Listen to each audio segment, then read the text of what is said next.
Good morning sir. माझे नाव समृद्धी Patil.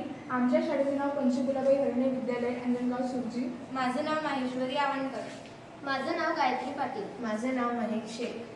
Sir, आपण पाहतो की पावसाळ्यामध्ये नदीच्या पुलावरून पाणी वाहताना अनेक दुर्घटना होताना दिसतात.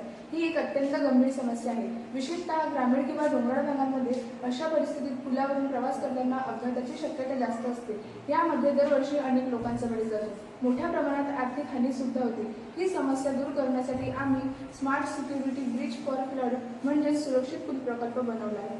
सर, जेव्हा जोरदार पावसामुळे नदीच्या पुलावरून पाणी वाहतं व धोक्याच्या पातळीच्या वर पाणी जातं तेव्हा वॉटर लेवल सेन्सर ॲक्टिवेट होऊन मायक्रो कंट्रोलरला संदेश देते. इथे रेड लाईट आणि सायरन वाजते, जेणेकरून सर्व वाहनचालक सावध होतात. पण जर एखाद्या वाहनचालकाने बेजबाबदारपणे सायरनकडे दुर्लक्ष करून गाडी पुलावरून नेण्याचा प्रयत्न केला आणि गाडी पुलावर जाऊन बंद पडली तर अशा परिस्थितीत वाहनचालकाचा किंवा प्रवाशांचा जीव कसा वाचवायचा ही आपल्यासमोर एक मोठी समस्या आहे.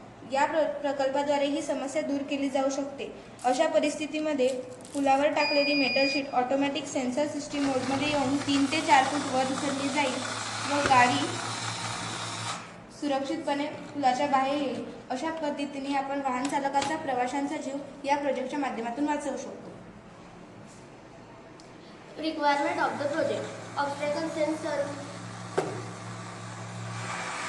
Requirement of the project. Obstacle sensor, microcontroller, water level sensor, gear motor, indicator, LED indicator, gear rack, 12 volt SMPS, adapter, WPVC board, Arduino Uno, motor drive speaker. या प्रकल्पाचे अनेक फायदे आहेत, जसे की आपण या प्रकल्पाद्वारे अपघातांची संख्या कमी करू शकतो. प्रशासनाला परिस्थिती हाताळण्यास मदत होते आणि लोकांच्या जीवाची गुणवत्ता सुधारते.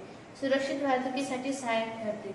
अपघातात होणारी वैयक्तिक व सार्वजनिक मालमत्तेची हानी कमी होते. पूल दुरुस्तीसाठी होणारा खर्च कमी होतो. लोकांमध्ये जागरूकता वाढते. स्मार्ट ब्रिज हा स्मार्ट सिटी या प्रकल्पाचा एक महत्त्वाचा भाग ठरतो.